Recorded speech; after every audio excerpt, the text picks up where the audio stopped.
Hello friends, welcome back to English with Asha ma'am. आज मैं आपके लिए एक पैराग्राफ लेकर आई हूँ और इसकी हेडिंग है अनएम्प्लॉयमेंट। तो अनएम्प्लॉयमेंट के ऊपर हम पूरा पैराग्राफ पढ़ेंगे, साथ ही में सीखेंगे advance level vocabulary. 20 new words आप इसके ज़रिए सीख सकते हो इन कॉन्टेक्स्ट, कैसे उसको सेंटेंसेस में यूज़ किया गया है। और इसके अलावा जो भी ग्रामर कॉन्सेप्ट होंगे वो भी समझाऊंगी। तो आपके लिए वीडियो पूरा हेल्पफुल रहेगा। आइए शुरू करते हैं। Unemployment means बेरोजगारी.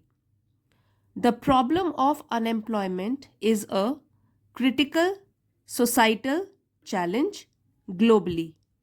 तो प्रॉब्लम समस्या, अनएम्प्लॉयमेंट बेरोजगारी, क्रिटिकल मीन्स गंभीर, सोसाइटल समाज से रिलेटेड, चैलेंज चुनौती, और ग्लोबली मीन्स पूरे विश्व स्तर पर। दैट मीन्स पूरे ग्लोब से जो रिलेटेड है, पूरी दुनिया से रिलेटेड है। तो अब इसका मीनिंग जानते हैं। The problem of unemployment is a critical societal challenge globally. बेरोजगारी की समस्या पूरे विश्व स्तर पर, मतलब पूरे विश्व में है, ये सिर्फ इंडिया में नहीं है, पूरे वर्ल्ड में है।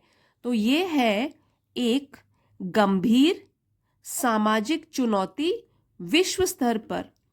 तो जैसा आपको बताया कि ग्लोबल मीन्स पूरे विश्व से जो रिलेटेड है, वर्ल्ड से रिलेटेड है, तो ये विश्व स्तर पर एक चुनौती है जो कि बहुत गंभीर सामाजिक समस्या है। और कौन सी समस्या की बात कर रहे हैं? बेरोजगारी की समस्या, जिसमें कि जो यूथ होता है, जो युवा पीढ़ी होती है, उनको रोजगार बड़ी मुश्किल से मिलता है या कम रोजगार के साधन होते हैं। It occurs when individuals actively seeking employment are unable to secure jobs. It ये प्रोनाउन है जो कि इस समस्या के लिए यूज किया गया है, इस प्रॉब्लम के लिए। ये वाली जो प्रॉब्लम है बेरोजगारी की, इट अकर्स होती है, पैदा होती है, व्हेन जब इंडिविजुअल्स जो लोग होते हैं, एक्टिवली सीकिंग एम्प्लॉयमेंट। इंडिविजुअल्स लोग कौन से वाले? जो कि सीकिंग ढूंढ रहे होते हैं, एक्टिवली सक्रिय रूप से एम्प्लॉयमेंट रोजगार, are unable to secure job. यहाँ पे आर इसलिए यूज किया गया है क्योंकि हम इंडिविजुअल्स की बात कर रहे हैं। तो हमारा जो सब्जेक्ट है इसमें प्लूरल है, प्लूरल सब्जेक्ट प्लूरल वर्ब को लेगा। ये हेल्पिंग वर्ब है, प्लूरल है। तो जब ये लोग जो ढूंढ रहे होते हैं, सक्रिय रूप से रोजगार के साधन ढूंढ रहे होते हैं, they are unable to secure jobs. तो वो अनेबल, एबल मीन्स समर्थ, अनेबल मतलब असमर्थ, असमर्थ होते हैं टू सिक्योर जॉब, जॉब्स पाने में या नौकरी पाने में। तो एक बार फिर से पढ़ते हैं इसको। It occurs when individuals actively seeking employment are unable to secure jobs. ये समस्या तब उत्पन्न होती है जब वो लोग जो कि पूरे सक्रिय रूप से रोजगार के साधन ढूंढ रहे होते हैं, वो लोग असमर्थ होते हैं जॉब पाने में। यहाँ पे भी देखिए, ये सीकिंग है, ये तो है वर्ब। एक्टिवली सीकिंग मतलब कि जो ढूंढ रहे हैं, किस तरीके से ढूंढ रहे हैं? एक्टिवली। ये एडवर्ब है क्योंकि ये वाले वर्ब को और डिस्क्राइब कर रहा है, इसके बारे में और बता रहा है। तो ये है एडवर्ब, ये वर्ब है। They are unable to secure jobs. High unemployment rates can have detrimental effects on both individuals and economies. High मतलब कि ऊंचे दर्जे का, अनएम्प्लॉयमेंट बेरोजगारी, तो उच्च बेरोजगारी या ज्यादा बेरोजगारी, रेट्स मतलब दर या परसेंटेज, कैन हैव हो सकता है, डेट्रीमेंटल मतलब हानिकारक, और इफेक्ट्स असर, ऑन बोथ दोनों पर, इंडिविजुअल्स लोगों पर, एक एक व्यक्ति पर, एंड इकोनॉमीज और देश की अर्थव्यवस्था पर भी, leading to financial instability. Leading जो कि फिर असर डालती है, फाइनेंशियल मीन्स पैसों को लेकर, वित्तीय रूप से, इंस्टेबिलिटी मीन्स अस्थिरता, कि जो फाइनेंशियल तरीके से जो देश है वो अस्थिर हो जाता है।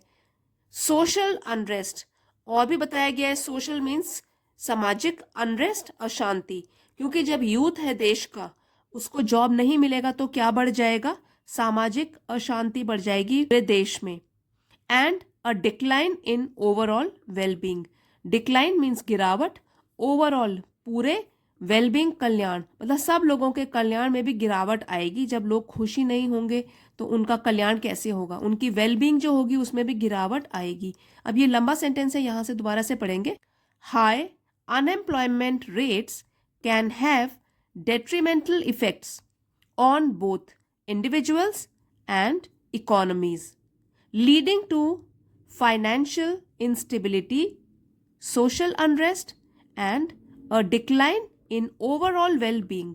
तो हाई लेवल, जब ये दर जो होती है बेरोजगारी की वो बहुत ऊंची होती है, तो इससे हो सकता है, कैन हैव, हो सकता है कि हो जो असर पड़े वो हानिकारक असर हो दोनों पर, व्यक्तियों पर भी, मतलब लोगों पर भी, और देश की अर्थव्यवस्था पर भी। लीडिंग टू फाइनेंशियल इंस्टेबिलिटी, जो कि फिर हो सकता है कि वित्तीय रूप से देश को अस्थिर बना दे।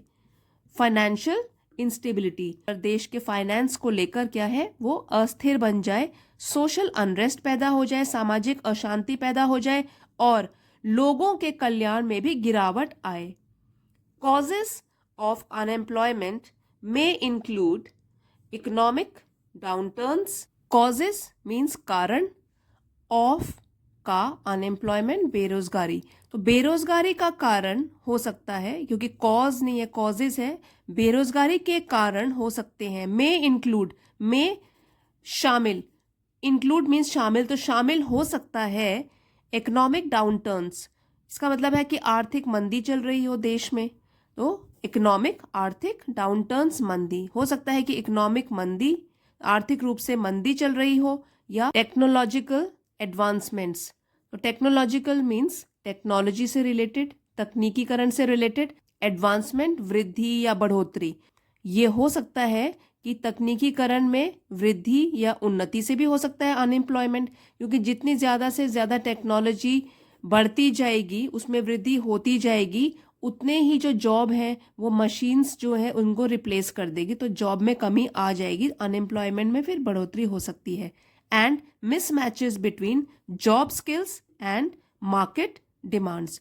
मिसमैच मीन्स जो मेल नहीं खाता, बेमेल, बिटवीन के बीच में, किस किस के बीच में मेल नहीं होता, जॉब स्किल्स, जॉब मतलब नौकरी से रिलेटेड जो कौशल होते हैं, एंड मार्केट डिमांड्स, जो मार्केट में या जॉब मार्केट में डिमांड होती है, नौकरी की मांग होती है, नौकरी की जो मार्केट है उसमें जो मांग है कि हमें ये वाली स्किल्स चाहिए, वो हो सकता है कि वो वाले स्किल्स जो लोग रोजगार ढूंढ रहे हैं उनमें हो ही ना। तो ये है, यहां से फिर से पढ़ेंगे। Causes of unemployment may include economic downturns, technological advancements, and mismatches between job skills and market demands. तो कॉजेज मतलब कि बेरोजगारी के कारण में शामिल हो सकता है आर्थिक मंदी चल रही हो, किसी भी देश में आर्थिक मंदी चल रही हो, या हो सकता है तकनीकीकरण में बहुत ही बढ़ोतरी या उन्नति हो गई हो, और मिसमैच मतलब बेमेल हो, जो मार्केट है जॉब की, उसकी जो डिमांड है उसको जो चाहिए, और जो लोग जिनको की जॉब चाहिए उनमें वो स्किल्स हों, उनमें वो स्किल्स ना हो, तो ये बेमेल है, मतलब मिसमैच चल रहा है। मार्केट की जो डिमांड है वैसी स्किल्स ही नहीं है लोगों में, तो किस तरीके से नौकरी मिलेगी उनको। तो अनएम्प्लॉयमेंट के ये 3 कारण जो हैं वो बहुत इंपॉर्टेंट है, ये सबको पता भी होना चाहिए। आर्थिक रूप से मंदी, टेक्नोलॉजिकल एडवांसमेंट की जो टेक्नोलॉजी है वो रिप्लेस कर रही है लोगों को, तो अनएम्प्लॉयमेंट फिर बढ़ रहा है। And mismatch between job skills and market demands. Governments and organisations Governments and organizations worldwide continually strive to implement policies and initiatives to alleviate unemployment। पहले हम डिफिकल्ट वर्ड्स के मीनिंग जानते हैं। गवर्नमेंट सरकार, ऑर्गेनाइजेशन संगठन, कंटिन्यूअली लगातार, strive प्रयास, implement लागू करना, पॉलिसी मीन्स नीतियां, और इनिशिएटिव पहल करना, अलिविएट कम करना। तो government and organisations world wide, तो पूरी दुनिया में, हम एक ही देश की बात नहीं कर रहे हैं, वर्ल्ड वाइड पूरी दुनिया में सरकार और संगठन जो है वो स्ट्राइव प्रयास कर रहे हैं, वो भी लगातार, टू इम्प्लीमेंट लागू करने के लिए, पॉलिसीज एंड इनिशिएटिव्स नीतियां बना रहे हैं और कुछ नए नए पहल कर रहे हैं, नए नए चीजों में पहल कर रहे हैं, इनिशिएटिव ले रहे हैं, टू अलिविएट, अलिविएट मतलब कम करने के लिए, अनएम्प्लॉयमेंट बेरोजगारी। तो जो सरकारें हैं और संगठन हैं पूरी दुनिया में, वो लगातार प्रयास कर रहे हैं और वो नई नई नीतियां और नई नई पहल कर रहे हैं ताकि वो बेरोजगारी की समस्या को कम कर सकें, और इनिशिएटिव लेकर और पॉलिसीज बनाकर इनको लागू भी कर रहे हैं, कोशिश कर रहे हैं अपनी तरफ से कि वो बेरोजगारी की समस्या को कम कर सके। यहाँ पे स्पेलिंग देख लीजिए, गवर्नमेंट्स बोलते हैं लेकिन यहाँ पे आर जो है वो साइलेंट है। Emphasizing the importance of fostering a dynamic job market and providing opportunities for skill development and training. Emphasizing जोर देना, importance महत्व, fostering बढ़ावा देना, dynamic means जो एक जैसा नहीं रहता, बदलता रहता है, job market, providing देना, opportunities अवसर, skill development मतलब कौशल, उसमें विकास होना, और ट्रेनिंग प्रशिक्षण। अब यहाँ से एक बार पढ़ेंगे क्योंकि ये पूरा सेंटेंस यहाँ से शुरू हो रहा है, एक बार यहाँ से पढ़ेंगे। Governments and organisations world wide continually strive to implement policies and initiatives to alleviate unemployment. तो इतना तो हमने समझा था कि वो ये कदम उठा रही हैं।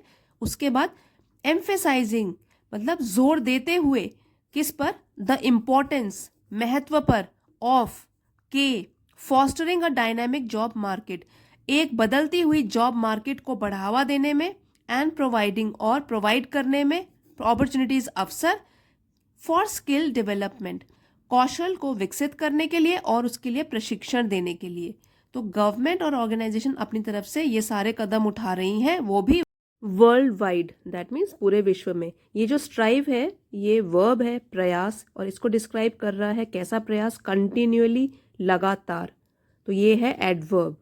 Addressing this issue is essential. तो एड्रेसिंग यहाँ पे वर्ब फॉर्म में यूज्ड है कि संबोधित करना या इस चीज को ध्यान देना, इस चीज पर कार्य करना। दिस इशू ये जो मामला है, ये मुद्दा जो है, इज एसेंशियल जरूरी है, फॉर क्रिएटिंग क्रिएट करने के लिए, बनाने के लिए, स्टेबल स्थिर, थ्राइविंग कम्युनिटीज समुदाय जो कि संपन्न है, अपना गुजारा कर सकते हैं, समृद्ध है, एंड एंश्योरिंग सुनिश्चित करना, अ प्रॉस्पेरस फ्यूचर फॉर सोसाइटीज और उज्जवल भविष्य समाज के लिए। यहां से फिर से पढ़ेंगे। Addressing this issue is essential for creating stable thriving communities. तो इस समस्या पर ध्यान देना जरूरी है, इज एसेंशियल जरूरी है, एक स्थिर और संपन्न समुदाय को बनाने के लिए। ये जो है एडजेक्टिव है जो कि कम्युनिटी को डिस्क्राइब कर रहे हैं कि स्टेबल और थ्राइविंग कम्युनिटी, एक समुदाय जो कि स्थिर भी हो और संपन्न भी हो, एंड एंश्योरिंग और सुनिश्चित करने के लिए कि जो हमारा भविष्य हो, समाज का भविष्य हो, वो भी उज्जवल हो। तो अपनी तरफ से कदम उठाए जा रहे हैं हर देश की सरकार के द्वारा और संगठनों के द्वारा।